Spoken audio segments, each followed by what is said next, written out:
Halo, selamat siang Tribuners. Anda sedang menyaksikan live update Tribun News edisi Jumat 11 Maret 2022.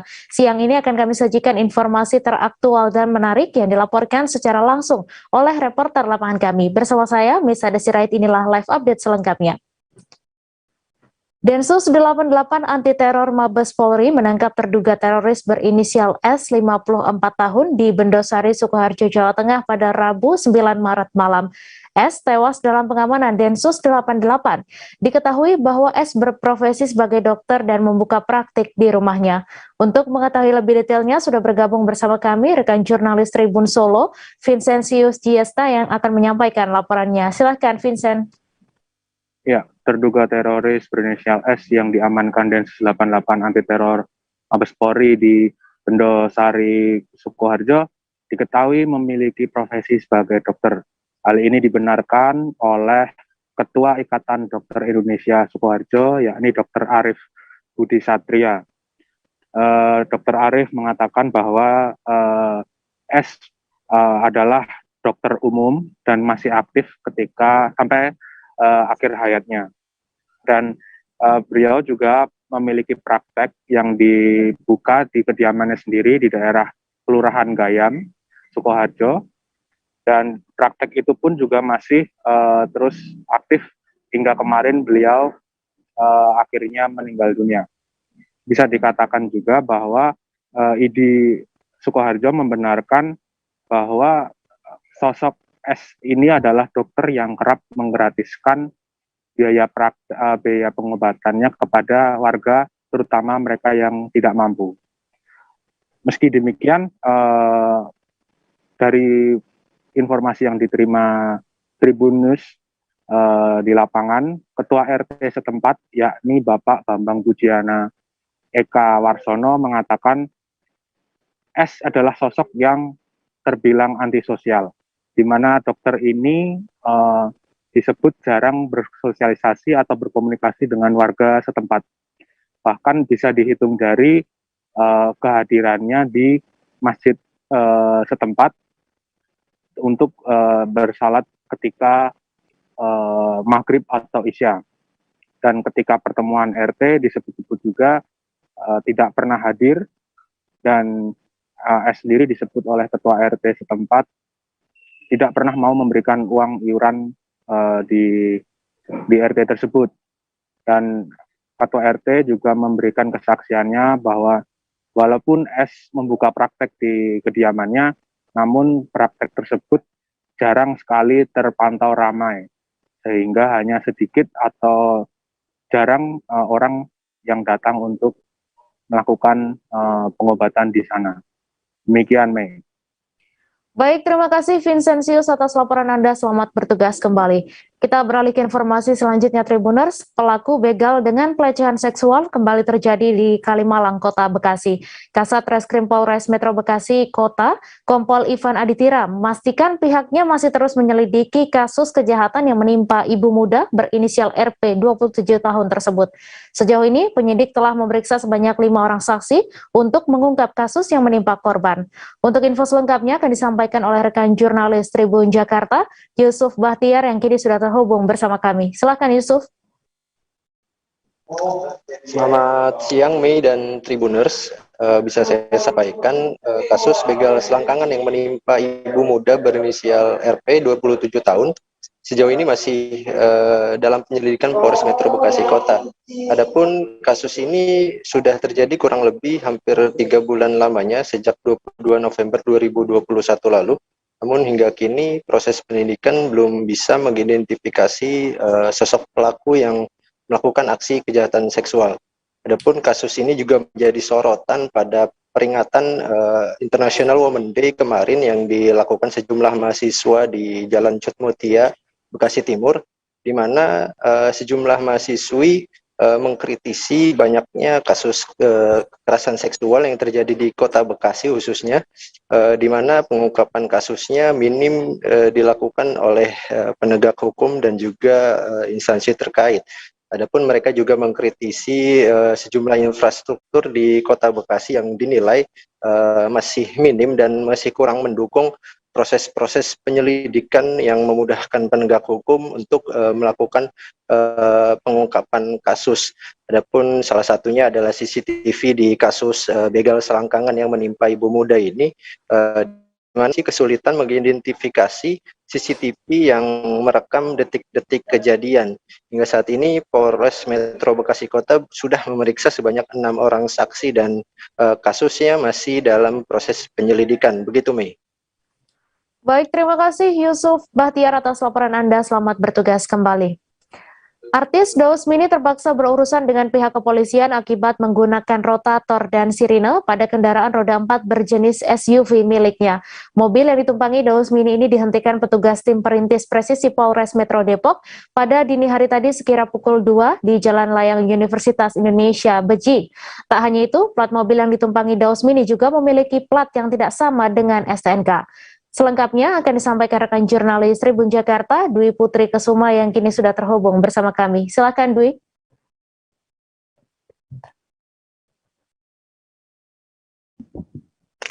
Baik, selamat siang Mei. Bisa saya sampaikan bahwa kronologi penangkapan mobil yang ditumpangi oleh artis Daus Mini tersebut terjadi pada hari Kamis dini hari sekira pukul 2 pagi. Saat itu tim perintis presisi dari Polres Metro Depok tengah berpatroli dan tengah menolong warga yang mengalami kecelakaan di kawasan Jalan Raya Margonda. Tiba-tiba mobil yang ditumpangi oleh artis Daus Mini ini melintas dan membunyikan rotator serta sirine hingga memancing perhatian petugas. Akhirnya pengejaran pun dilakukan oleh petugas dan mobil yang ditumpangi oleh Daus Mini ini berhasil dihentikan di kawasan Jalan Layang Universitas Indonesia di Kecamatan Beji, Kota Depok. Setelah diperiksa, yang bersangkutan atau Daus Mini sendiri berada di kursi samping pengemudi, sementara pengemudinya tidak bisa memberikan penjelasan terkait penggunaan rotator dan sirine pada kendaraan pribadi tersebut.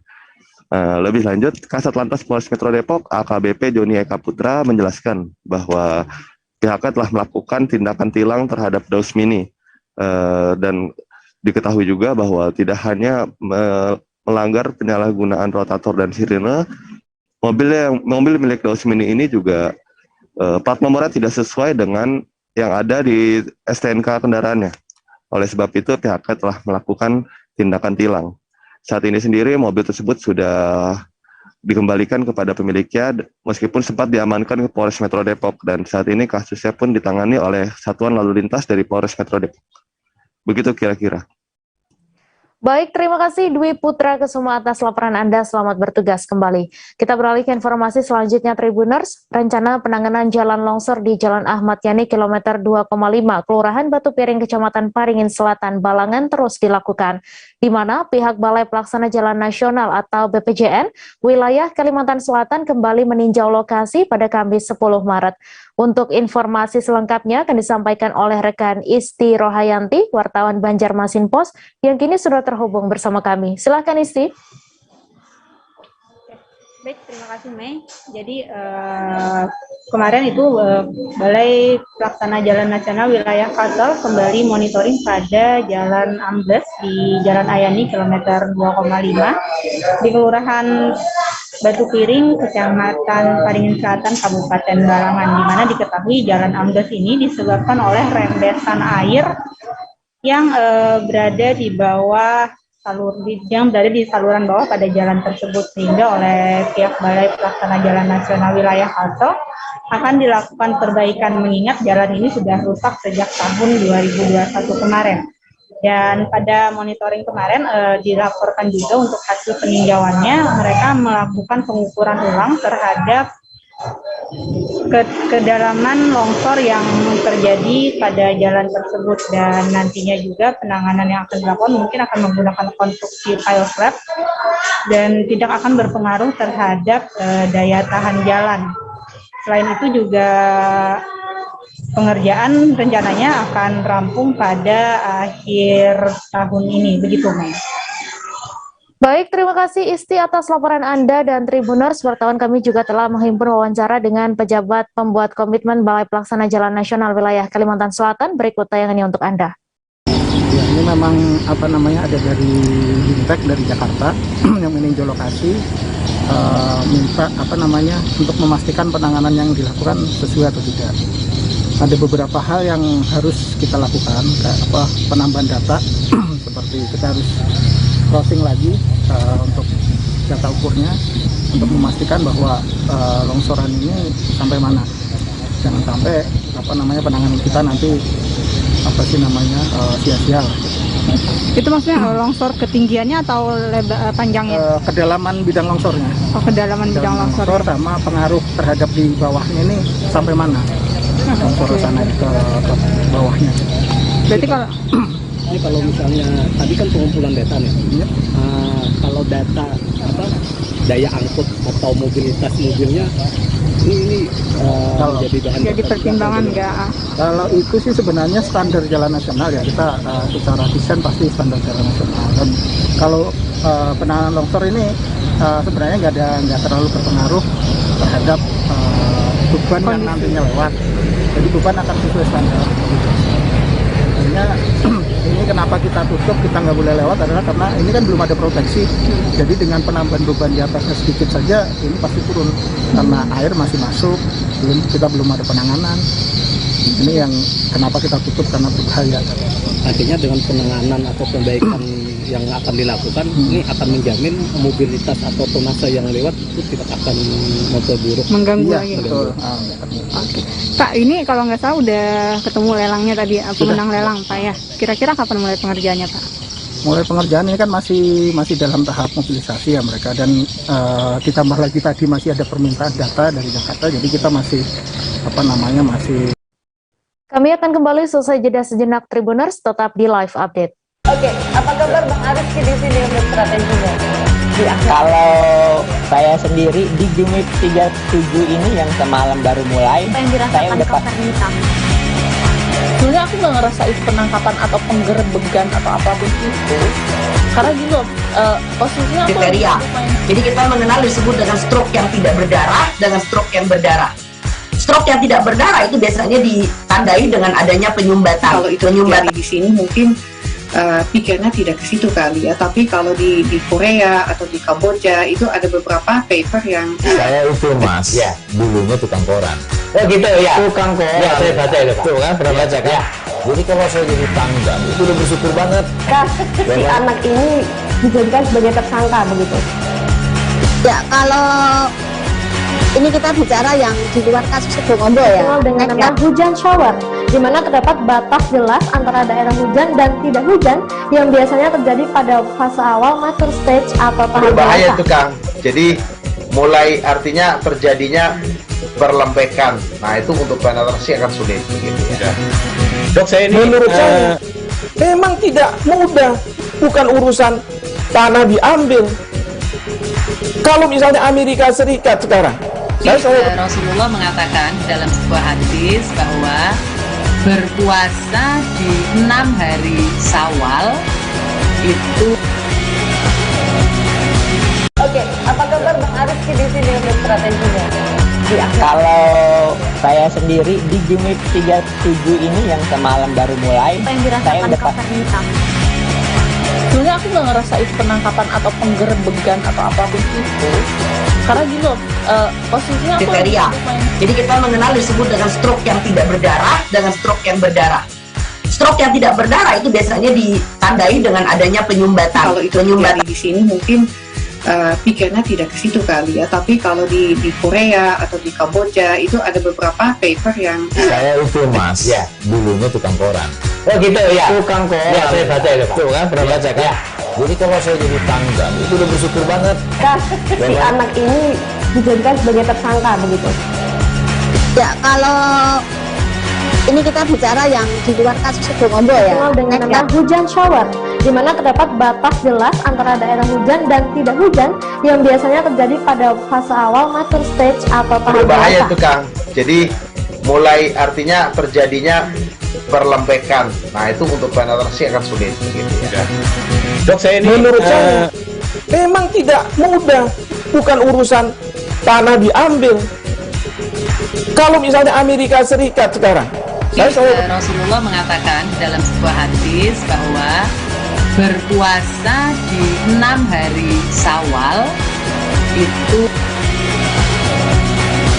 Oke, apa kabar Bang Arifki di sini untuk strateginya? Kalau saya sendiri di Jumip 37 ini yang semalam baru mulai, saya udah Terima kasih Anda masih menyaksikan live update.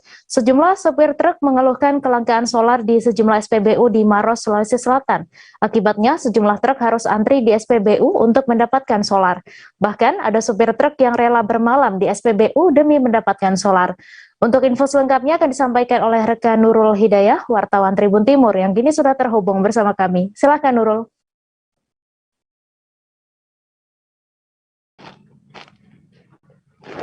Halo, selamat siang Tribuners. Baik, kelangkaan solar terjadi sudah memasuki hari kelima di Kabupaten Maros, Sulawesi Selatan. Penyebabnya sendiri karena adanya pembatasan dari pihak Pertamina kepada SPBU. Jadi sebelumnya itu pihak SPBU bisa sekali pengisian itu mencapai 24 kiloliter, namun sekarang dibatasi menjadi hanya 16 kiloliter saja, dan itu pun pengisiannya hanya sekali dalam sehari Tribunal, sehingga ini tidak mencukupi dengan stok yang diperlukan oleh pihak Pertamina. Akibat dari kelangkaan ini, puluhan supir truk pun harus menunggu sangat lama, mengantri, dan juga bahkan ada yang harus bermalam di truk untuk mendapatkan giliran pengisian solar Tribuners, dan itu pun mengakibatkan pengantaran dari maksud saya pekerjaan dari para supir truk ini harus terganggu. Mereka pun dalam proses pengisian tersebut mereka pun harus dibatasi, jumlah pengisiannya itu hanya 200 liter untuk sekali pengisian, dan mereka pun berharap agar pihak pemerintah dapat mengambil langkah cepat untuk mengatasi kelangkaan solar ini. Jadi Tribuners, selain solar sebenarnya ada alternatif lain, yakni solar non subsidi atau Dexlight, hanya saja harganya jauh lebih mahal dan supir truk pun tidak bisa langsung mengganti bahan bakar mereka karena memang biaya untuk bahan bakar dari perusahaan itu cukup terbatas sehingga tidak bisa langsung menggantinya menjadi Dexlight. Jadi harga Dexlight itu jika dibandingkan dengan solar itu selisih 8.000. Kalau solar harganya 5.150, sementara solar non subsidi atau Dexlight mencapai 13.250 rupiah. Baik, kembali ke studio ini. Terima kasih Nurul atas informasi Anda, dan Tribuners, wartawan kami juga telah menghimpun wawancara dengan salah seorang sopir truk serta manajer SPBU Butatoa. Berikut tayangannya untuk Anda. Dari tadi malam? Dari tadi malam. Tidurnya di mana Pak? Di mobil. Di mobil. Sudah berapa hari di kondisi begini kita rasakan? Baru saya ini karena apa? Ada lain, ada memang merantau seperti yang lain, ada mungkin lebih dari 1 hari. Pak, ada. Pak, rencananya mau kemana ini Pak? Mau ke Purwokerto. Dari Makassar Pak? Iya, dari gua. Bawa muatan apa? Untuk di Maros ini bagaimana Pak solarnya Pak? Sudah berapa hari? Ya, kondisi untuk SPBU Maros ini mungkin bukan cuma di sini ya. Jadi semua mungkin sama semua kondisinya seperti ini. Jadi ada hampir 4 hari sudah seperti ini kondisinya. Jadi memang ada pembatasan dari pihak Pertamina untuk pengantaran solarnya ke setiap SPBU. Itu berapa Pak? Kuotanya sendiri berapa Pak? Ya. Kuotanya sendiri berapa Pak? Kalau di SPBU-nya kami setiap hari kita itu ngordernya 24 KL. Sementara yang biasanya datang cuma 16 paling banyak sehari. Itu penyebabnya apa sih Pak? Apakah ada penyampaian dari Pertamina sendiri? Kalau itu sih saya belum paham sih. Itu mungkin dari internya langsung dari Pertaminanya. Kawanan pencuri menggasak 9 ekor kambing milik Bastari, 70 tahun, warga Margajaya 2, Lampung Utara. Pencurian ini diketahui oleh penjaga kandang kambing milik Bastari saat hendak memberi makan kambing tersebut saat subuh. Kondisi pintu kandang dalam keadaan rusak serta lampu kandang sudah padam. Bastari kemudian melaporkan kejadian itu ke pihak kepolisian. Untuk info selengkapnya akan disampaikan rekan jurnalis Tribun Lampung, Anung Bayu Ardi, yang kini sudah terhubung bersama kami. Silakan Anung. Ya, rekan Mei. Aksi pencurian ini terjadi pada Kamis dini hari. Diduga pelaku masuk ke kandang dengan cara merusak pagar kawat milik korban Bastari. Menurut keterangan Ismail selaku penjaga kandang mengatakan dirinya pada malam hari tepatnya pukul 12 Kamis dini hari kandang tersebut masih dalam kondisi baik dan ternak-ternaknya masih dalam keadaan utuh. Namun pada saat pukul 5 pagi dini hari kondisi kandang sudah rusak dengan pintu dijebol serta kawat pembatas kandang juga udah rusak. Selain itu lampu listrik padam. Ia melihat ternak yang ada di tempatnya sudah pada hilang. Sebanyak 9 ekor kambing telah dicuri. Dari keseluruhan 16 ekor kambing, 9 ekor diambil pelaku pencurian. Atas dasar kejadian tersebut, Ismail melaporkan kepada pihak berwajib untuk segera ditindaklanjuti. Namun sampai saat ini pelaku pencurian belum berhasil ditangkap oleh aparat kepolisian setempat. Demikian rekan Mei. Baik, terima kasih Anung Bayu Ardi atas laporan Anda, dan Tribuners, wartawan kami juga telah menghimpun wawancara dengan pihak terkait. Berikut tayangannya untuk Anda. Kehilangannya ya jam 12 itu saya kasih makan masih ada. Jam 5 mau ngasih makan, lampu ini mati. Ini lihat 3 nggak ada, nggak kunci, baru saya ngeliat sini. Ada berapa ekor bang yang hilang bang? 9. 9 dari berapa totalnya? 18. 18 ya. Sisa 9 lagi. Itu yang gede-gede semua ya? Sisa gede semua. Malam itu bang ya? Malam. Bang, sepengetahuan kita pencuri menggunakan apa bang? Dia pakai tang pak. Oh, dia pakai tang merusak apa dia? Merusak pagar kawat duri. Kawat duri. Iya. Iya. Ya temboknya 1/2 meter itu kok ya diloncatin. Bang, ada keterangan dari tetangga bang, apakah ada mobil yang kesini atau gimana? Tidak ada yang tahu. Nggak ada yang tahu ya? Tidak ada yang tahu. Tapi perkiraan kita pelaku membawa mobil atau gimana bang? Kayaknya pak mobil. Pak mobil ya. Karena jejaknya juga pas malam itu langsung nggak ada lagi. Ini baru pertama kali apa ada pernah juga bang? Pertama kali. Di sini pertama kali ya? Iya. Kerugian tuh kira-kira berapa bang? Kita 16,5. 16.500 ya bang, perkiraan bang ya. Kita sudah melapor ke pihak kepolisian belum? Sudah. Di mana itu? Di Polsek sini. Polsek Kotaumi. Ini di mana bang lokasinya bang? Di ini Margaja 2. Margaja 2 ini? Kelurahan Sendang Sari. Iya, Kelurahan Sendang Sari. Selain dari di sini bang, ada kelaporan ke pencurian nggak sih bang daerah sini sebelumnya? Polda Kalimantan Timur melalui Direktorat Polairut berhasil mengamankan 4 orang nelayan yang disangka menggunakan bahan peledak untuk menangkap ikan. Keempat nelayan itu diamankan pada Rabu 9 Maret kemarin di kawasan perairan Bali Kukup, Kecamatan Batu Putih, Kabupaten Berau saat berada di kapal klotok tanpa nama. Untuk kabar selengkapnya akan disampaikan rekan wartawan Tribun Kaltim, Muhammad Zain, yang kini sudah terhubung bersama kami. Silakan Zain. Baik, rekan-rekan, terima kasih. Jadi bisa dilaporkan untuk pengungkapan kasus komplotan nelayan yang menggunakan bahan peledak ini memang sudah dipantau oleh Polda Kaltim melalui Direktorat Polairut beberapa hari terakhir. Kemudian mereka memang kedapatan saat hendak melakukan pemasangan ataupun menginstalasi bom tersebut. Jadi dari pengakuan para nelayan sendiri, mereka akan memasang bahan peledak itu persis di bawah terumbu karang yang kemudian dipasang secara manual menggunakan alat selam tradisional.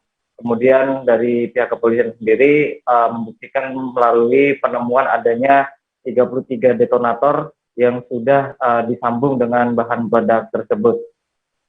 Adapun dari barang bukti bahan peledaknya sendiri, ini merupakan bahan peledak dengan jenis amonium nitrat sebanyak 19 botol seukuran 1,5 liter yang dibungkus di dalam bekas kemasan air mineral.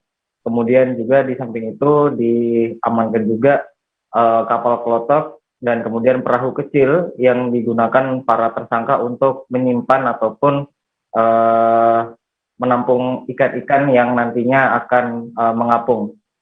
Nah, dari kesaksian dari para tersangka sendiri, untuk informasinya masih mendalami terkait sumber ataupun stok dari bahan peledak tersebut. Namun pihak kepolisian mendapati informasi bahwa bahan peledak tersebut dilakukan transaksi di tengah laut dengan nelayan berkebangsaan asing, dalam hal ini dari Malaysia.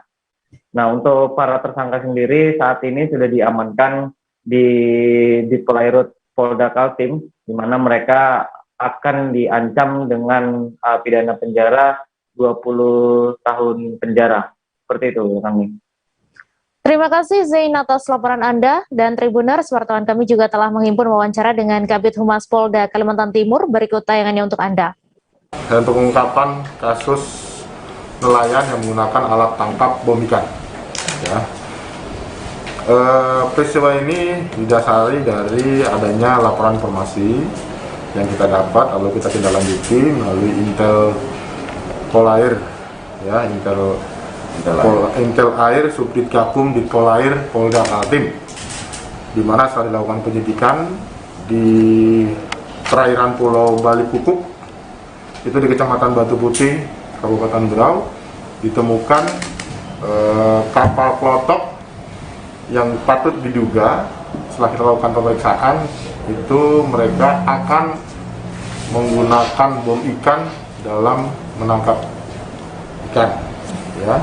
Dari hasil pemeriksaan setelah dilakukan pengecekan itu didapatkan barang bukti masing-masing, ada satu buah kompresor, terus beberapa gulung masing-masing panjang 15 meter untuk perlengkapannya, terus jaring ikan pemberat, 3 pasang kacamata selam, dan 19 botol berisi bahan peledak, amonium nitrat yang siap ledak, dan 33 buah detonator. Peserta seleksi calon paskibraka membludak di lapangan tenis Dinas Pendidikan Pemuda dan Olahraga Pasangkayu, Sulawesi Barat pada Kamis 10 Maret. Sedikitnya ada 56 pelajar utusan masing-masing 24 sekolah SMA, SMK, dan MA menjalani seleksi yang rencananya berlangsung sehari itu. Untuk detail informasinya akan disampaikan langsung oleh rekan jurnalis Tribun Sulbar, Sugianto, yang kini sudah terhubung bersama kami. Silahkan, Sugianto. Ya, Mei di studio. Memang betul bahwa di Kabupaten Pasangkayu baru saja dilaksanakan seleksi paskibraka tingkat nasional dan tingkat provinsi serta tingkat kabupaten. Berdasarkan pantauan kami di lapangan, seleksi paskibraka di Kabupaten Pasangkayu ini sangat diikuti antusias sejumlah siswa. Peserta membeludak. Paskibraka ini diikuti sebanyak 24 sekolah se-Kabupaten Pasangkayu, Provinsi Sulawesi Barat. Dan data-data yang kami peroleh di lapangan, terdapat 56 pelajar dari 24 sekolah ini masuk dalam tahapan seleksi. Kemudian nantinya dari 56 sekolah ini akan dikeluar jadi pemenang lolos seleksi sebanyak 2 orang untuk menuju tingkat nasional. Kemudian di tingkat provinsi ada 12 orang. Kemudian untuk Kabupaten Pasangkayu sendiri itu dipersiapkan sebanyak 25 orang. Seleksi paskibraka ini dipandu langsung oleh Bribka Ismail dari Polres Pasangkayu dan telah diumumkan hasilnya Kamis malam. Demikian Mei di studio. Baik, terima kasih Sugianto dari Tribun Sulbar atas laporan Anda. Selamat bertugas kembali. Kami masih akan menyajikan informasi menarik untuk Anda. Selesai jeda sejenak, tetap di Live Update. Oke, apa kabar Bang Arif di sini untuk strateginya? Kalau saya sendiri di Gimik 37 ini yang semalam baru mulai, saya udah sebenarnya aku nggak ngerasain penangkapan atau penggerbegan atau apapun itu, karena gini loh, posisinya kriteria. Jadi kita mengenal disebut dengan stroke yang tidak berdarah dengan stroke yang berdarah. Stroke yang tidak berdarah itu biasanya ditandai dengan adanya penyumbatan. Kalau itu terjadi di sini mungkin pikirnya tidak ke situ kali ya, tapi kalau di Korea atau di Kamboja itu ada beberapa paper yang saya itu mas, ya dulunya tukang koran. Oh gitu ya, tukang koran. Ya saya baca itu pak. Tuh kan pernah baca kan? Jadi kalau saya jadi pangdam itu udah bersyukur banget. Si anak ini dijadikan sebagai tersangka begitu. Ya kalau ini kita bicara yang di luar kasus Sidoarjo ya. Dengan nama hujan shower, di mana terdapat batas jelas antara daerah hujan dan tidak hujan yang biasanya terjadi pada fase awal mature stage atau tahap berbahaya dewasa. itu Kang. Jadi mulai artinya terjadinya perlembekan. Nah itu untuk penetrasi akan sulit begitu ya. Dok saya ini menurut saya memang tidak mudah, bukan urusan tanah diambil. Kalau misalnya Amerika Serikat sekarang, Rasulullah mengatakan dalam sebuah hadis bahwa berpuasa di 6 hari Syawal itu. Oke, apa kabar Bang Arif di sini untuk strateginya? Kalau saya sendiri di Gimik 37 ini yang semalam baru mulai, saya udah Sebenarnya aku nggak ngerasain penangkapan atau penggerebegan atau apapun itu, karena gini loh, posisinya aku kriteria. Jadi kita mengenal disebut dengan stroke yang tidak berdarah dengan stroke yang berdarah.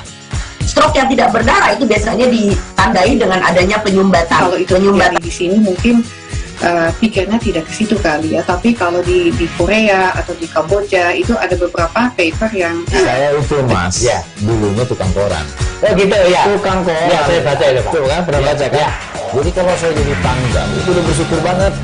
Si anak ini dijadikan sebagai tersangka begitu. Ya kalau ini kita bicara yang di luar kasus Sidoarjo ya. Dengan nama hujan shower, di mana terdapat batas jelas antara daerah hujan dan tidak hujan yang biasanya terjadi pada fase awal mature stage atau tahap berbahaya dewasa. itu Kang. Jadi mulai artinya terjadinya perlembekan. Nah itu untuk penetrasi akan sulit begitu ya. Dok saya ini menurut saya memang tidak mudah, bukan urusan tanah diambil. Kalau misalnya Amerika Serikat sekarang, Rasulullah mengatakan dalam sebuah hadis bahwa berpuasa di 6 hari Syawal itu. Oke, apa kabar Bang Arif di sini untuk strateginya? Kalau saya sendiri di Gimik 37 ini yang semalam baru mulai, saya udah Sebenarnya aku nggak ngerasain penangkapan atau penggerebegan atau apapun itu, karena gini loh, posisinya aku kriteria. Jadi kita mengenal disebut dengan stroke yang tidak berdarah dengan stroke yang berdarah. Stroke yang tidak berdarah itu biasanya ditandai dengan adanya penyumbatan. Kalau itu terjadi di sini mungkin pikirnya tidak ke situ kali ya, tapi kalau di Korea atau di Kamboja itu ada beberapa paper yang saya itu mas, ya dulunya tukang koran. Oh gitu ya, tukang koran. Ya saya baca itu pak. Tuh kan pernah baca kan? Ya. Jadi kalau saya jadi pangdam itu udah bersyukur banget. Si anak ini dijadikan sebagai tersangka begitu. Ya kalau ini kita bicara yang di luar kasus Sidoarjo ya. Dengan nama hujan shower, di mana terdapat batas jelas antara daerah hujan dan tidak hujan yang biasanya terjadi pada fase awal mature stage atau tahap Berbahaya dewasa. itu Kang. Jadi mulai artinya terjadinya perlembekan. Nah itu untuk penetrasi akan sulit begitu ya. Dok saya ini menurut saya memang tidak mudah, bukan urusan tanah diambil. Kalau misalnya Amerika Serikat sekarang, Rasulullah mengatakan dalam sebuah hadis bahwa berpuasa di 6 hari Syawal itu. Oke, apa kabar Bang Arif di sini untuk strateginya? Kalau saya sendiri di Gimik 37 ini yang semalam baru mulai, saya udah Sebenarnya aku nggak ngerasain penangkapan atau penggerebegan atau apapun itu, karena gini loh, posisinya aku kriteria. Jadi kita mengenal disebut dengan stroke yang tidak berdarah dengan stroke yang berdarah. Stroke yang tidak berdarah itu biasanya ditandai dengan adanya penyumbatan. Kalau itu terjadi di sini mungkin pikirnya tidak ke situ kali ya, tapi kalau di Korea atau di Kamboja itu ada beberapa paper yang saya itu mas, ya dulunya tukang koran. Oh gitu ya. Tukang koran. Ya saya baca itu Pak. Tuh kan, pernah baca kan? Ya. Jadi kalau saya jadi tanggal itu udah bersyukur banget. Si anak ini dijadikan sebagai tersangka begitu. Ya, kalau ini kita bicara yang di luar kasus Sibolombo ya. Dengan nama hujan shower, di mana terdapat batas jelas antara daerah hujan dan tidak hujan yang biasanya terjadi pada fase awal master stage atau tahap Berbahaya biasa. itu Kang. Jadi mulai artinya terjadinya perlembekan. Nah itu untuk penetrasi akan sulit begitu ya. Dok, saya ini menurut saya memang tidak mudah, bukan. Terima kasih Anda masih menyaksikan live update. Polisi kembali menyita salah satu aset milik Indra Kusuma alias Indra Kents yang disebut sebagai Crazy Rich Medan. Salah satu asetnya ini berupa bangunan dan tanah yang dijadikan kantor trading binomo oleh Indra Kents. Untuk info selengkapnya akan disampaikan rekan jurnalis Tribun Medan, Vian, yang kini sudah terhubung bersama kami. Silakan Vian. Ya, baik rekan Me dan juga para tribun di rumah, saya informasikan kemarin tim dari Bareskrim Mabes Polri mendatangi sebuah bangunan yang dimiliki oleh Indra Kents. Ya, di mana bangunan ini sebelumnya dijadikan kantor binomo oleh Indra Kents. Lalu petugas datang ke lokasi langsung memasang spanduk penyitaan dan juga penyegelan di rumah tersebut. Pihak Bareskrim mengatakan bahwasanya saat ini pihaknya sudah menyita 3 aset Indra Kents di kota Medan, tepatnya berupa 2 rumah dan 1 kantor ini. Pihak Bareskrim juga mengatakan sampai saat ini pihaknya terus menelusuri di mana aset-aset Indra Kents yang dibelinya dari hasil uang bermain binomo selama ini. Ya, selain itu juga pihak Bareskrim menyita 1 unit mobil Ferrari milik Indra Kents di Medan yang saat ini sudah dititipkan di Polda Sumatera Utara. Ya, sampai hari ini pihak Bareskrim masih mencari aset-aset Indra Kents lainnya di Kota Medan dan masih melacak keberadaan aset-aset dari Indra Kents Crazy Rich Medan ini. Baik, sekian rekan Me dari Medan, kembali ke studio.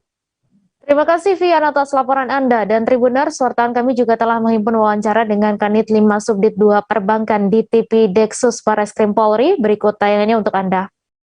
Untuk aset di Medan baru 3, tapi kita masih menelusuri ya. Sesuai dengan tracing aset, benar-benar pencucian uang. Ada selain rumah ada lagi? Juga lagi cari. Cari, habis cari kita ikut. Mobil Ferrari-nya? Itu Ferrari kan udah kita distribusi. Masuk itu? Ya, di Medan itu Ferrari dan 3 lokasi. Ferrari di rumah Pak? Di sementara kita titipkan di Polda. Di mana Pak? Di Polda Sumatera Utara. Di mana? Di lokasi sini juga. Kita masih menelusuri di wilayah Medan. Jadi kalau ada perkembangan ya kita lakukan. PPU. Berarti ini disita Pak? Sudah ada dimusik dari pengadilan Medan. Alhamdulillah lancar semua. Tidak ada tempat kembali.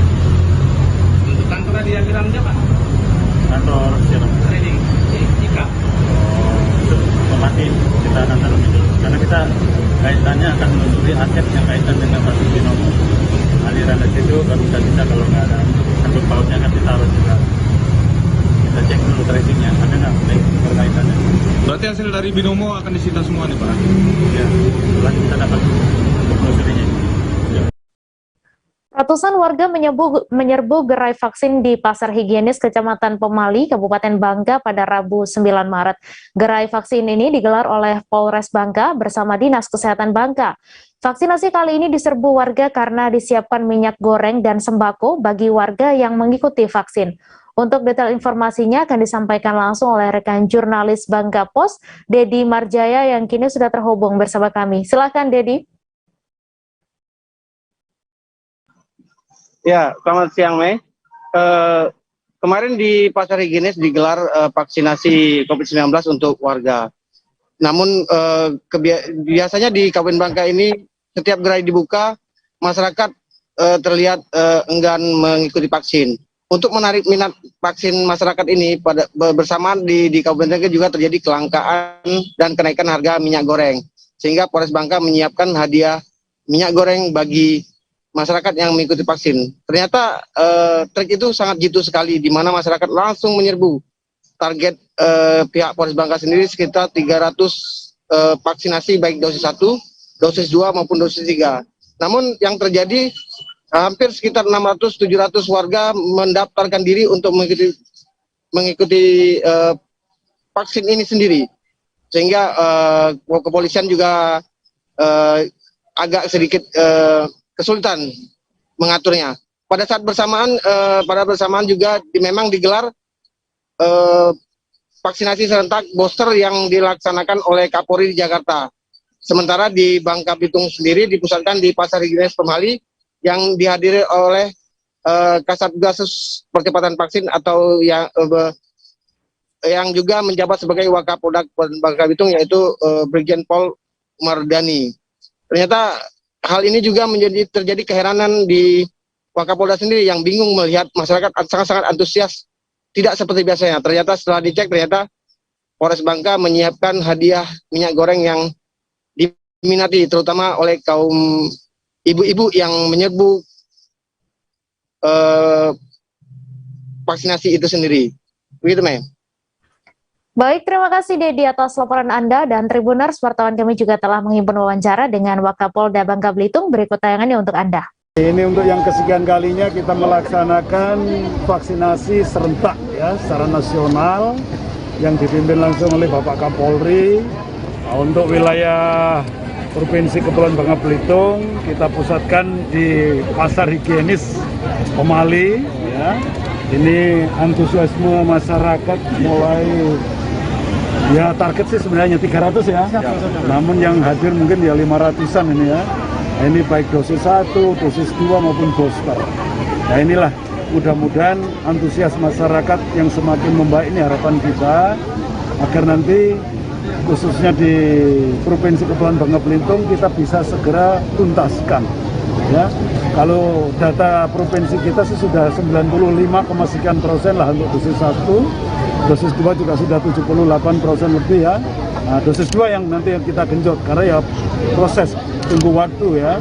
Nah, sekarang kebijaksanaan dari Kemenkes yang tadinya 6 bulan sekarang 3 bulan sudah bisa. Nah, mudah-mudahan untuk percepatan, apalagi ini sudah ada kebijakan baru ya dari pemerintah, nanti sudah tidak perlu lagi swab ya, antigen maupun PCR, tapi e-health-nya harus diisi ya. Peduli lindungi juga harus hijau, nggak boleh hitam atau merah ya. Ini harus disosialisasikan kepada masyarakat. Jadi jangan sampai memaksakan diri harus bepergian kalau e-health-nya nggak diisi dan peduli lindunginya menunjukkan indikator merah atau hitam. Ya, ini untuk kita ketahui bersama. Nah, ini karena sudah ada kejadian, ya syukur alhamdulillah di tempat kita bisa kita atasi dan bisa kita berikan pemahaman kepada Puluhan warga Kota Pangkal Pinang antri minyak goreng di Sepradikmart Bukit Merapin, Kota Pangkal Pinang pada Kamis 10 Maret malam. Terlihat antrean panjang memadati pinggiran jalan hingga halaman depan toko. Salah seorang pedagang gorengan mengaku sudah beberapa hari terakhir tidak berjualan lantaran tak mendapatkan minyak goreng. Untuk info selengkapnya akan disampaikan rekan Andini Dwi Hasanah, wartawan Bangka Post yang kini sudah terhubung bersama kami. Silakan Andini. Baik, terima kasih Mei. Selamat siang Tribuners. Jadi memang masalah minyak goreng memang masih melanda Bangka Belitung, terutama Kota Pangkal Pinang sejak beberapa hari terakhir. Minyak goreng masih menjadi kelangkaan dan menjadi barang yang dicari-cari oleh masyarakat, terutama ibu-ibu, karena disebutkan tidak bisa memasak karena minyak goreng tidak ada di rumah. Bahkan ini juga sangat dikeluhkan oleh para penjual, terutama penjual gorengan. Yang setiap harinya memang kebutuhan minyak goreng itu sangat diperlukan. Dan beberapa hari terakhir memang minyak goreng masih langka di Kota Pangkal Pinang. Dan hingga pagi tadi juga setiap retail yang ada minyak goreng atau infonya menyediakan minyak goreng itu langsung diserbu oleh masyarakat. Dan bahkan sebelum toko itu buka, masyarakat langsung menyerbu ke toko yang menyediakan minyak goreng tersebut. Seperti semalam itu ada di Spradimart. Spradimart itu tokonya break maghrib, dan sebelum toko itu buka lagi, sekitar pukul 7-8 seperti itu, masyarakat sudah antri duluan berjam-jam di halaman depan Spradimart untuk mendapatkan minyak goreng ini. Namun harga minyak goreng ini tetap dijual harga normal, yaitu 1 liter seharga 13.500 dan 2 liter itu seharga 28.000. Dan yang menjadi masalahnya di sini agak seperti dipermainkan oleh beberapa retail yang berbelanja lebih banyak atau berbelanja banyak di retail tersebut itu diperbolehkan membeli minyak goreng lebih dari satu. Kalau datang hanya untuk membeli minyak goreng, itu hanya diperbolehkan untuk membeli 1 minyak goreng saja dengan harga 13.500 tadi. Intinya satu orang dibatasi pembelian minyak goreng 2 liter. Tapi kalau misalkan berbelanja banyak di retail itu boleh membeli minyak goreng lebih dari 1. Tadi pagi juga demikian di distributor CV Abadi Jaya Retail di pasar modern, pasar tradisional maksud saya, di Kota Pangkal Pinang juga terjadi antrean yang cukup panjang masyarakat untuk mendapatkan minyak goreng ini. Dan berdasarkan penuturan dari Kepala Dinas Perdagangan Provinsi Kepulauan Bangka Belitung, Mei, ini sebenarnya tidak ada permasalahan. Minyak goreng beberapa hari yang lalu juga bahkan datang kembali ke Bangka Belitung. Hanya saja ini semacam rasa kekhawatiran oleh masyarakat takut tidak mendapatkan minyak goreng. Padahal sebetulnya stok minyak goreng sendiri di Bangka Belitung itu cukup. Setiap minggunya juga masuk minyak goreng. Ini hanya bentuk kekhawatiran ibu-ibu atau masyarakat yang takut tidak kebagian lagi minyak goreng. Jadi hingga siang ini juga setiap kali ada retail yang menyebutkan menyediakan atau ada minyak goreng di toko tersebut, itu pasti langsung diserbu oleh ibu-ibu. Nah, untuk yang tadi malam di Spradimart itu setiap pembeli itu diberi tanda seperti penyelupan jari kelingking sebagai tanda itu sudah membeli minyak goreng, agar tidak terjadi pembelian kedua kalinya gitu. Maksud saya, Mei, demikian. Baik, terima kasih Andini atas laporan Anda. Selamat bertugas kembali.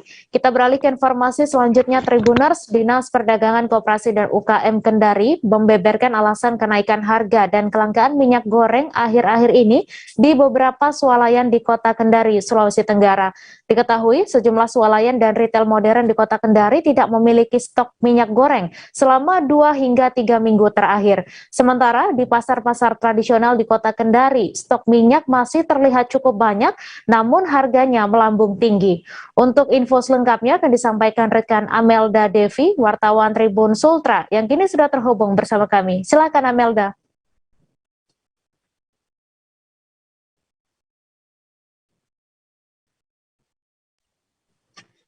Ya, baik, terima kasih rekan Mei. Perlu kami informasikan bahwa memang untuk di Kota Kendari sendiri, kelangkaan minyak goreng juga terjadi, yaitu tentunya sejak penetapan satu harga dari pemerintah pusat, yakni untuk per liternya seharga Rp14.000. Ya. Kemudian kelangkaan ini sebenarnya dari Dinas Perdagangan dan Koperasi UMKM Kota Kendari juga menyampaikan bahwa memang beberapa minggu terakhir Kota Kendari belum mendapatkan pengiriman dari pihak pabrik ke distributor. Yang diketahui distributor yang ada di Kota Kendari itu sebanyak 8 distributor.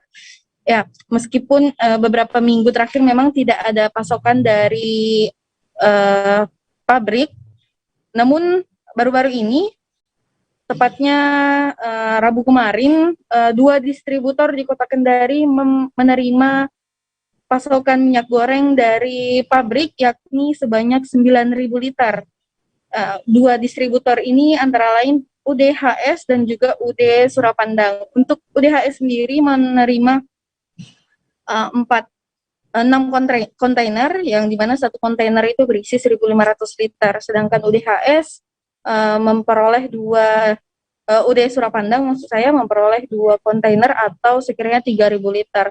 Dan pada saat penerimaan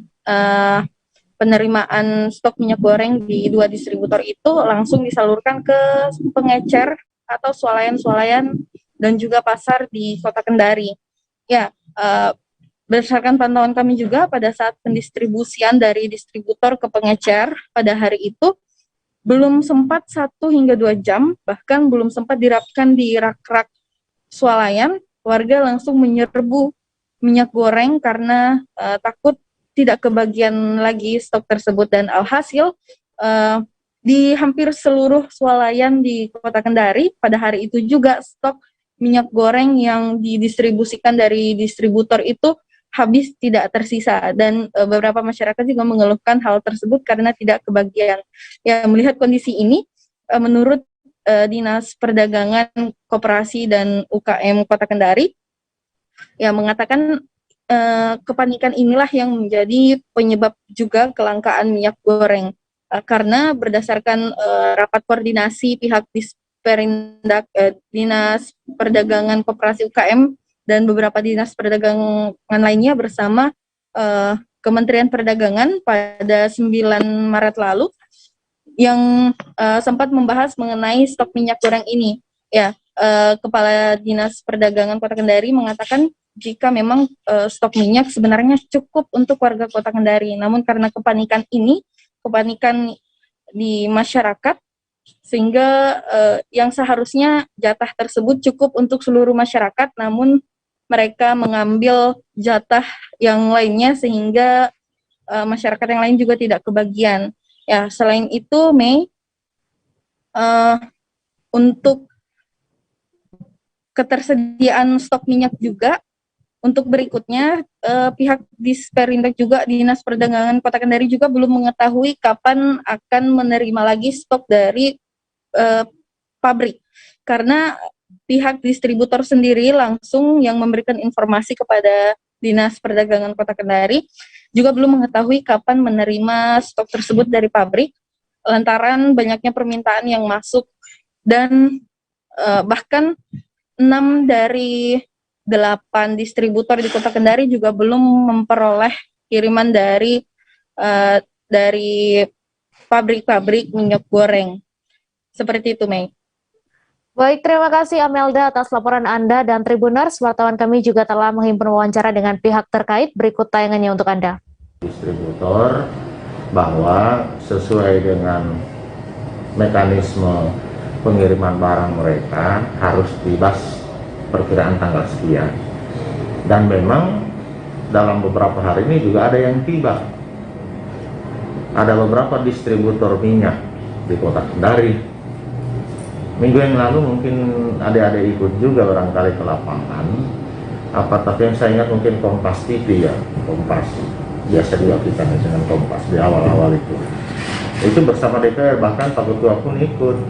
Kita ingin mengecek apakah ada permainan yang kita duga, karena situasi lagi masih pengaruh dari kemarin-kemarin itu, kekurangannya stok yang ada di gudang-gudang. Kalau menyangkut pernyataan Menteri Perdagangan itu kan mulai hari ini sudah dinormalkan semua pendistribusian minyak goreng dari pabrik. Jadi dengan harapan adanya ketegasan dari kementerian itu, kita di daerah ini mengharapkan juga secepatnya terlaksana, dan apa yang diharapkan yaitu normalnya pengadaan minyak goreng di setiap daerah itu akan secepat sesuatu yang diharapkan. Arus penumpang kapal Pelni dari Pelabuhan Tunon Takan Nunukan meningkat dari sebelumnya. Hal itu terjadi setelah pemerintah mengeluarkan kebijakan mencabut syarat tes PCR dan antigen untuk perjalanan domestik, di mana masyarakat yang telah menjalani vaksinasi lengkap tidak perlu menunjukkan bukti tes PCR ataupun antigen saat melakukan perjalanan di rute domestik. Untuk detail informasinya akan disampaikan langsung oleh rekan jurnalis Tribun Kaltara, Febrianus Felis, yang kini sudah bergabung bersama kami. Silakan, Felis. Baik, rekan Mei dan Tribuners, baru-baru ini arus penumpang kapal Pelni dari Pelabuhan Tunon Takan Nunukan menuju Pelabuhan Balikpapan, Parepare, dan Makassar meningkat dari sebelumnya. Hal itu terjadi per 9 Maret setelah pemerintah mengeluarkan kebijakan mencabut tes PCR, syarat tes PCR dan antigen untuk perjalanan domestik. Kepala Operasi PT PLNI Cabang Nunukan, Yusuf Panura, mengatakan saat ini jumlah penumpang yang naik dari Pelabuhan Tunon Takan Nunukan baru-baru ini berjumlah 491 penumpang. Jika dibanding dengan keberangkatan sebelumnya, ada peningkatan arus penumpang meski tidak signifikan. Yusuf memprediksi dalam waktu dekat dimungkinkan terjadi lonjakan penumpang kapal PLNI dari Pelabuhan Nunukan. Apalagi per 1 April 2022 ini pemerintah Malaysia akan membuka sempadan negara.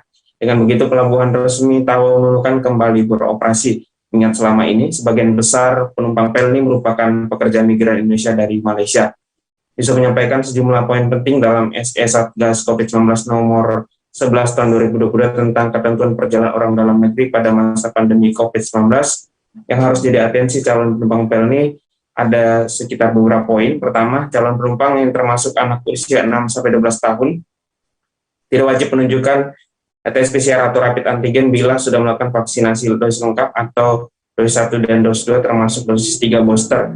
Kedua, jika calon penumpang sudah memiliki vaksinasi dosis lengkap ataupun booster tidak diwajibkan untuk tes PCR ataupun antigen, begitupun dengan anak usia 6-12 tahun yang sudah vaksin dosis 2. Ketika calon penumpang yang baru divaksin dosis 1 atau belum vaksin sama sekali harus melampirkan hasil negatif tes PCR yang diambil dalam kurun waktu 3x24 jam atau rapid antigen 1x24 jam dengan hasil negatif sebelum keberangkatan.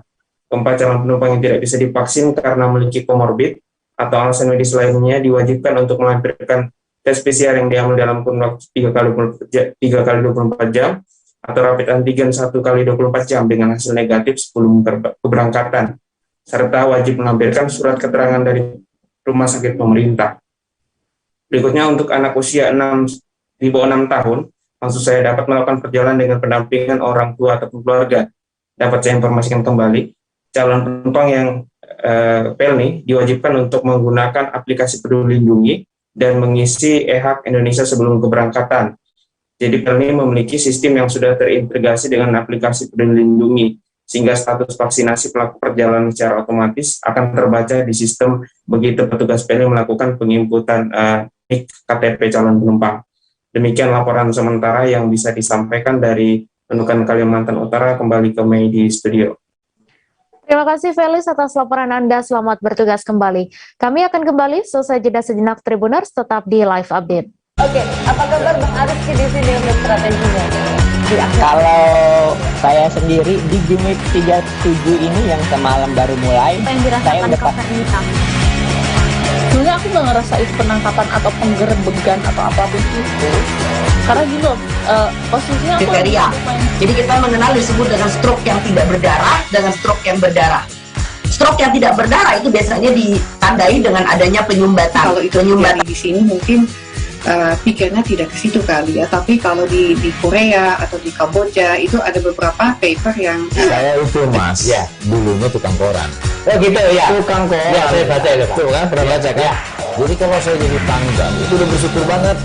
Si anak ini dijadikan sebagai tersangka begitu.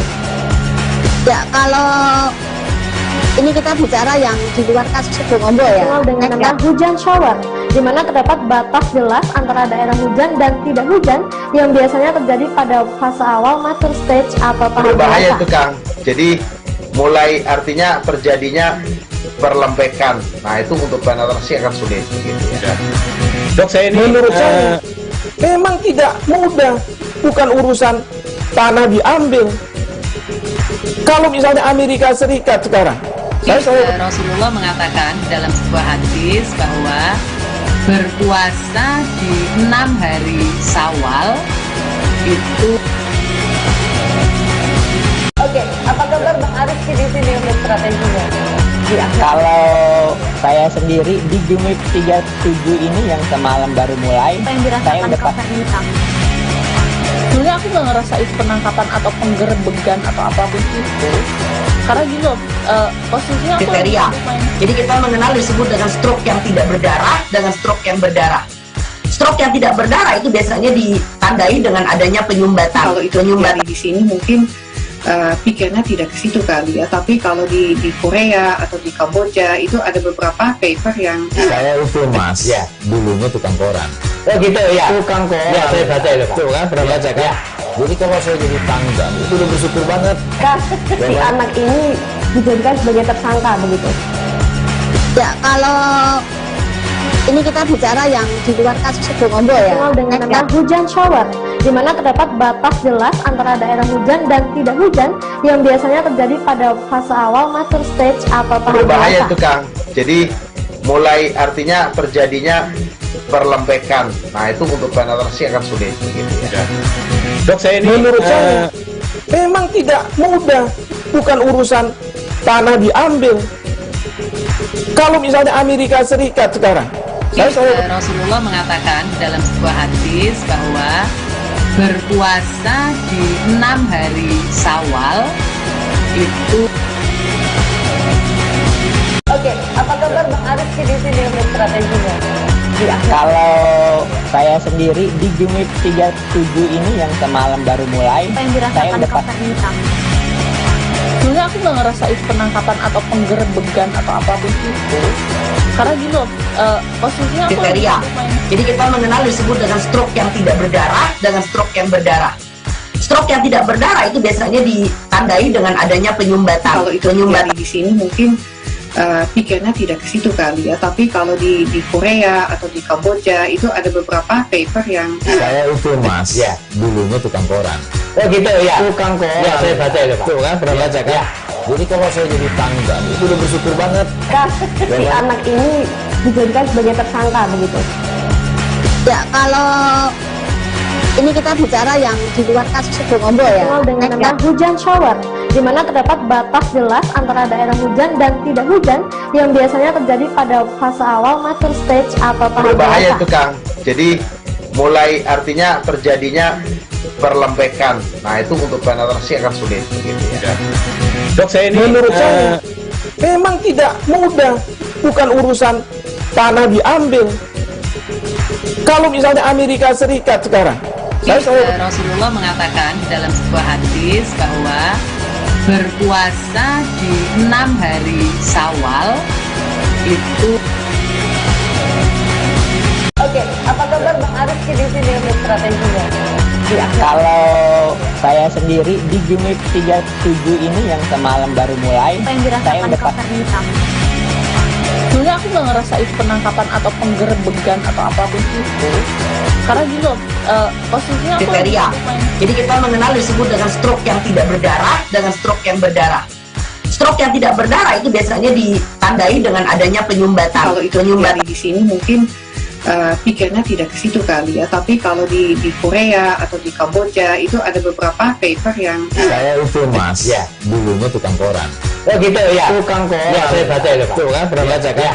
Jadi kalau saya jadi tanggal itu udah bersyukur banget. Si anak ini dijadikan sebagai tersangka begitu. Ya, kalau ini kita bicara yang di luar kasus Sibolombo ya. Dikenal dengan nama hujan shower, di mana terdapat batas jelas antara daerah hujan dan tidak hujan yang biasanya terjadi pada fase awal mature stage atau tahap Berbahaya dewasa. itu Kang. Jadi mulai artinya terjadinya perlembekan. Nah itu untuk penetrasi akan sulit begitu ya. Dok, saya ini menurut saya memang tidak.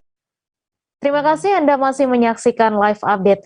Pasca menginformasikan Taipan Sumsel, Iwan Bomba alias Ikhlas Setiawan, pemilik Bomba Group, tinggal finalisasi mengakuisisi manajemen pengelolaan klub Sriwijaya FC musim kompetisi Liga 2 2022. Haji Hendri Zainuddin mulai terang-terangan mengaku status dirinya bakal lepas jabatan Presiden Klub SFC yang selama ini di bawah naungan PT Sriwijaya Optimis Mandiri pada Selasa 8 Maret. Untuk info selengkapnya akan disampaikan rekan Abdul Hafiz, wartawan Sriwijaya Post yang kini sudah terhubung bersama kami. Silakan. Ya, terima kasih rekan Mei dan Tribuners.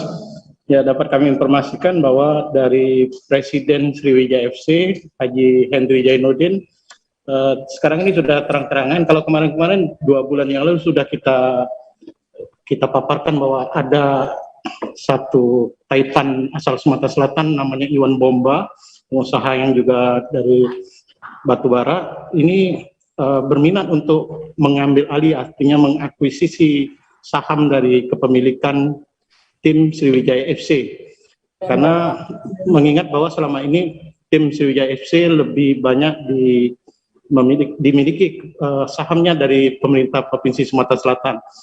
Untuk sekarang ini pemerintah dari klub Sriwijaya FC akan sudah ada pembicaraan dan sudah tinggal finalisasi untuk mengakuisisi yang akan dimiliki oleh Iwan Bomba. Dengan demikian dari Hendrik Jainuddin sendiri mengakui bahwa otomatis dengan saham yang akan dimiliki dari pemerintah Provinsi Sumatera Selatan itu akan menjadi minoritas karena mayoritas saham tersebut akan dimiliki oleh Iwan Bomba, pengusaha dari Bomba Group. Dan ia pun menyadari bahwa untuk jabatan presiden klub tentu tidak lagi pada dirinya. Demikian rekan Mei yang bisa kami laporkan. Terima kasih Hafiz atas laporan Anda, dan Tribuners, wartawan kami juga telah menghimpun wawancara dengan Presiden Klub Sriwijaya FC. Berikut tayangannya untuk Anda. Menginformasikan soal posisi terakhir akuisisi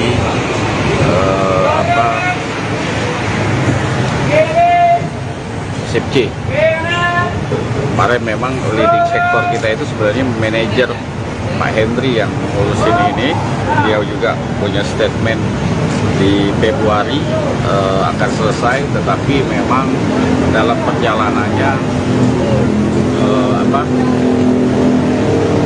alot gitu, terutama masalah administrasi, soal dasar-dasar hukum, karena ini sifatnya sudah akuisisi, mengambil alih Sriwijaya FC.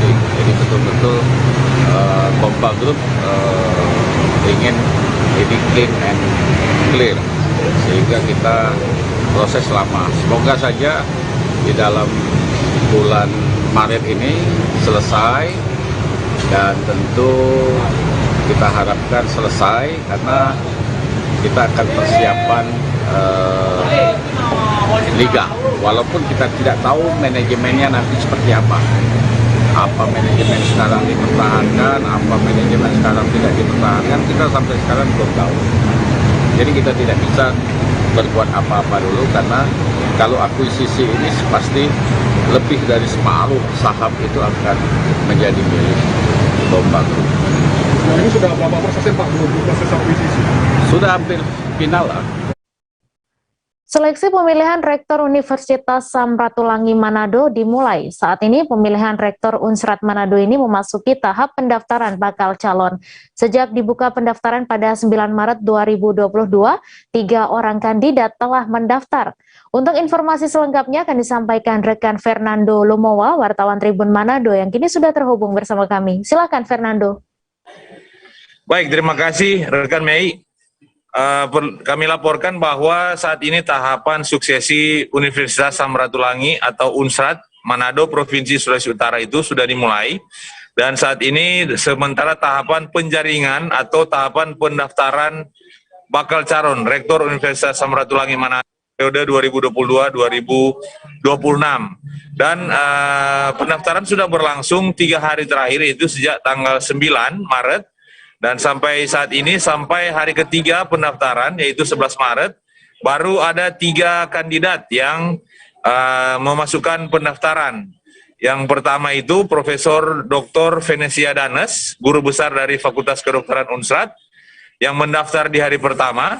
Kemudian yang kedua itu Profesor Dr. Berti Sompi, Magister Engineering, guru besar dari Fakultas Teknik Universitas Samratulangi Manado, mendaftar di hari kedua.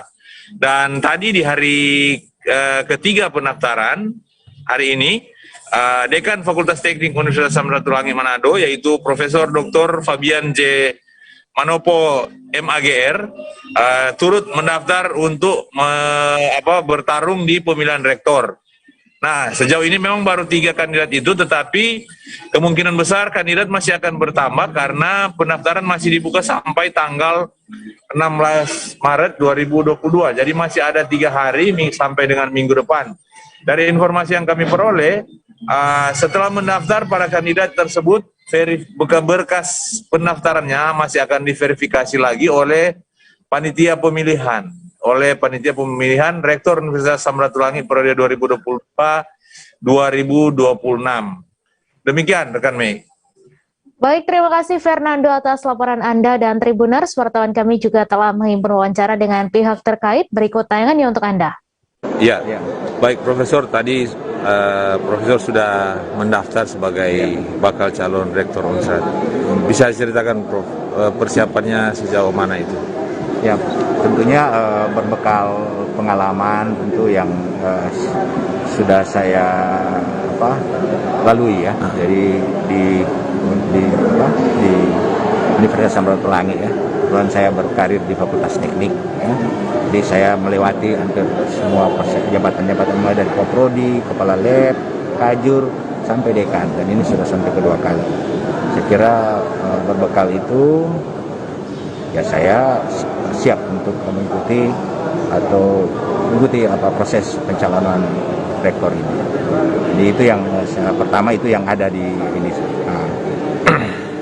Bekal daripada apa yang sudah saya terima, sudah saya lalui, ini mudah-mudahan bisa kalau nanti terpilih ya bisa menjadi start awal untuk kita tahu sekarang Unsur sudah bagus ya, sudah masuk sampai 10 besar ya. Itu di bawah kepemimpinan rektor sekarang. Pihak Direktorat Lalu Lintas Polda Banten mewujudkan Indonesia bebas overdimensi dan overloading atau ODOL pada 2023. Upaya mewujudkan Indonesia bebas odol itu bekerja sama dengan pengusaha pemilik barang di wilayah hukum Polda Banten. Permasalahan odol ini dinilai harus segera ditangani dari hulu dan hilir. Untuk info selengkapnya akan disampaikan rekan Ahmad Tajudin, wartawan Tribun Banten yang kini sudah terhubung bersama kami. Silakan Tajudin. Baik rekan Mei dan Tribuners, perlu diketahui bahwa dalam rangka mewujudkan Indonesia bebas odol tahun 2023, di mana Ditlantas Polda Banten menggelar sosialisasi penindakan odol di Polda Banten pada hari Kamis kemarin. Untuk kegiatannya sendiri, Ditlantas Polda Banten Ditlantas Polda Banten Kombes Pol Budi Mulyanto mengatakan bahwa agenda ini dalam rangka pemaparan tindakan kepolisian berupa sosialisasi yang dilakukan agar dalam rangka Indonesia bebas odol tahun 2023, di mana ia menuturkan bahwa untuk permasalahan odol ini harus ditangani bukan hanya dari hulunya saja, tetapi juga dari hilirnya juga. Kemudian untuk para pemilik barang juga di Ditlantas Polda Banten mengimbau untuk berkontribusi dalam mewujudkan bebas odol tahun 2023, di mana untuk sosialisasinya sendiri yang telah dilakukan oleh petugas di Ditlantas Polda Banten cukup ada perubahan signifikan, di mana yang dilakukan beberapa hari lalu sekarang untuk para pengendara odol sendiri sudah mematuhi, sehingga diharapkan pada tahun 2022 ini untuk odol sendiri akan lebih baik, sehingga pada tahun 2023 mendatang Indonesia bisa bebas odol sesuai dengan harapan dari pemerintah pusat, Mei. Baik, terima kasih Ahmad Tajudin atas laporan Anda. Selamat bertugas kembali. Kita beralih ke informasi selanjutnya, Tribuners. Wakil Menteri Lingkungan Hidup dan Kehutanan Alwe Dohong melakukan kunjungan kerja di Danau Tambing, Poso, Sulawesi Tengah. Agenda Wakil Menteri Lingkungan Hidup ini antara lain peresmian jalur trekking, penanaman leda, dan pelepasan satwa. Untuk info selengkapnya akan disampaikan rekan Moh Salam, wartawan Tribun Palu, yang kini sudah terhubung bersama kami. Silakan Salam. Iya, rekan Mei. Baik, Tribuner sekalian, Wakil Menteri Lingkungan Hidup dan Kehutanan Alwe Dohong meresmikan jalur trekking sepanjang 2 km. Jalur trekking itu berada di Danau Tambing, Desa Sedoa, Kecamatan Lore Utara, Kabupaten Poso, Sulawesi Tengah, atau sekitar 88,5 km dari Kota Palu. Jalur trekking tersebut rutenya untuk mengelilingi Danau Tambing atau Rano Kalimpa. Hadir dalam peresmian itu antara lain Wakil Gubernur Sulawesi Tengah Mamun Amir, Bupati Poso Dr. Verna Gladys Mary Ingkriwang, PLT Kepala Balai Besar Taman Nasional Lore Lindu sekaligus Kepala BKSDA Sulteng Hasmuni Hasmar, dan sejumlah OPD Kabupaten Poso lainnya. Dan juga amatan kami di lapangan, rombongan pun tiba di Danau Tambing dikawal Patwal sekitar pukul 9.30 WITA. Kunker Wamen LHK ke Danau Tambing juga melakukan pelepasan burung endemik dan penanaman pohon leda. Wamen LHK Aluedohong disambut dengan tarian adat setempat dan dikalungkan bunga serta diberikan siga saat akan memasuki wilayah Danau Tambing. Dan juga Wakil Menteri Lingkungan Hidup dan Kehutanan juga melepaskan 40 burung endemik. Pelepasan burung perkici kacamata itu berlangsung tepat di dermaga Danau Tambing. PLT Kepala Balai Besar Taman Nasional Lorelindus Hasmuni Haswan menyebutkan pelepasan perkici kacamata karena Danau Tambing adalah habitatnya. Wamen LHK sendiri juga didampingi Bupati Poso itu butuh beberapa menit untuk mengeluarkan burung perkici kacamata dari sangkarnya dan untuk dikembalikan ke habitatnya. Sementara Bupati Poso dengan sigap memegang pintu sangkar sehingga burung endemik itu dapat keluar ke alam bebas. Dan juga Wamen LHK Aluedohong menyebutkan Danau Tambing sangat indah serta kondisi hutannya masih sangat bagus. Menurutnya Danau Tambing salah satu akan menjadi ikon wisata alam Kabupaten Poso ke depan, karena adanya perubahan tren wisata ke depan, orang akan kembali ke alam. Ia pun menyebutkan apalagi akses menuju Danau Tambing ini sudah bagus dari arah Kota Palu. Pria berdarah Dayak itu pun menjelaskan sejumlah tantangan dihadapi Pemkab Poso maupun Balai Besar Taman Nasional Lorelindo dalam memelihara Danau Tambing sebagai wisata alam, termasuk pengelolaan pariwisata adalah masalah sampah. Wamen LHK itu meminta kepada Kepala Balai Besar Taman Nasional Lorelindo untuk membuat tempat sampah. Dan juga disebutkan sekali sampah berserakan, maka minat orang untuk datang akan berkurang. Tutur Aluedohong, rekan Mei. Baik, terima kasih Moh Salam atas laporan Anda dan Tribuners. Wartawan kami juga telah menghimpun wawancara dengan Wamen LHK. Berikut tayangannya untuk Anda. Kita lihat ya, Danau Tambing ini sangat indah, sangat bagus dan hutannya masih bagus, danaunya indah. Dan ini menurut saya salah satu mungkin akan menjadi ikon wisata alam Kabupaten Poso ke depan. Apalagi tadi saya sampaikan bahwa ada perubahan tren wisata ke depan, orang kembali lagi ke alam, back to nature, back to forest. Dan ini saya selalu katakan bagian dari forest healing tourism. Jadi ini karena tidak jauh aksesnya, jalannya sudah bagus ya, dari Kota Palu cuma sekitar 2 jam. Jalannya mulus, apalagi dari Poso juga ya Bupati ya. Saya kira ke depan akan sangat prospek ya, berkembang pesat ya. Tapi saya ingatkan, salah satu challenge atau tantangan ngelola pariwisata itu adalah masalah sampah. Jadi saya minta Kepala Balai Taman Nasional Lorelindo, pengelolaan sampah, tempat-tempat sampah harus dikuatkan di sini, edukasi tentang sampah, karena sekali sampah berserakan, maka minat orang untuk datang ke tempat wisata itu akan berkurang. Itu paling kunci utama.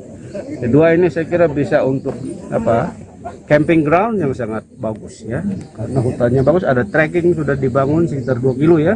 Jadi orang bisa meeting ya di tenda-tenda aja meeting sekarang kan. Ada glamping namanya. Glamping itu bisa tenda tapi seperti hotel, ada tempat tidurnya, ada ininya, WC di luarnya. Jadi orang meeting tinggal di situ, nikmati hutan, rapat, bisa pagi-pagi jogging keliling danau ini. Saya kira Siswa SMP Muhammadiyah 2 Surabaya membuat rancang bangun versi digital dengan memanfaatkan aplikasi permainan Minecraft atau balok bertumpuk. Proses pembuatan rancang bangun digital ini pun memanfaatkan ilmu akademik yang dipelajari di dalam kelas. Untuk info selengkapnya akan disampaikan rekan Sulfi Sofiana, wartawan Surya yang kini sudah terhubung bersama kami. Silakan Sulfi. Ya, selamat siang. Selamat menjelang sore rekan Mei. Siswa SMP Muhammadiyah 9 Surabaya baru saja menggelar ujian tengah semester atau dikenal juga dengan Festival Tengah Semester. Uniknya, ujian ini dikerjakan dengan penugasan proyek berbasis digital. Tugas ini diberikan untuk menggiring siswa agar memaksimalkan pemakaian gawai dan teknologi ke arah yang lebih positif, serta meningkatkan inovasi dan daya kreativitas siswa. Tak hanya sekedar membuat desain sekolah, siswa juga memperhitungkan kemiringan tangga, luas bangunan, dan berbagai penerapan perhitungan dalam pelajaran.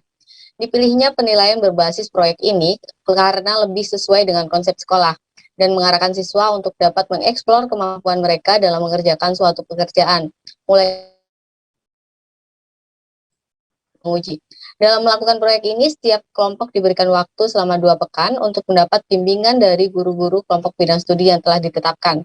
Konsep ujian ini juga hampir sama dengan kurikulum prototipe yang dikenalkan Kemendikbud di awal pandemi. Demikian, Mei.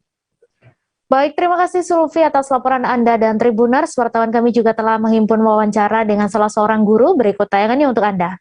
Jadi kegiatannya adalah kegiatan untuk pengambilan nilai di tengah semester yang bertujuan adalah meningkatkan kemampuan anak-anak pada taraf yang sekarang lagi booming. Kemudian mereka mengambil sampel yang nantinya bisa dipertanggungjawabkan di depan guru penguji dengan tujuan adalah mereka diasah kemampuannya tadi sampai bagaimana dia itu mampu menerapkan yang tadinya biasa dipakai mainan sekarang bisa dipakai untuk mencari pengetahuan yang lebih, sehingga tidak lagi ada masyarakat yang mengatakan hanya bermain HP tapi tidak lagi mengambil hikmah yang ada dalam HP tadi. Ya, terkait yang salah satu kelompok di belakang ini, apa yang dibuat dan kenapa mereka buat itu? Tadi saya lihat ada kayak proses pembuatan bangunan digital. Itu inspirasinya dari mana, Pak? Inspirasinya adalah seperti ini. Nantinya pada kemungkinan anak-anak ini nanti bisa mendapatkan pengetahuan dari apa? Dari ilmu fisika. Provinsi Sulawesi Utara termasuk daerah rawan bencana. Dari 15 kabupaten atau kota, 6 diantaranya termasuk daerah kategori risiko tinggi, sementara sisa daerah lainnya termasuk daerah risiko sedang. Untuk info selengkapnya akan disampaikan langsung oleh rekan jurnalis Tribun Manado, Rio Nur, yang kini sudah terhubung bersama kami. Silahkan Rio.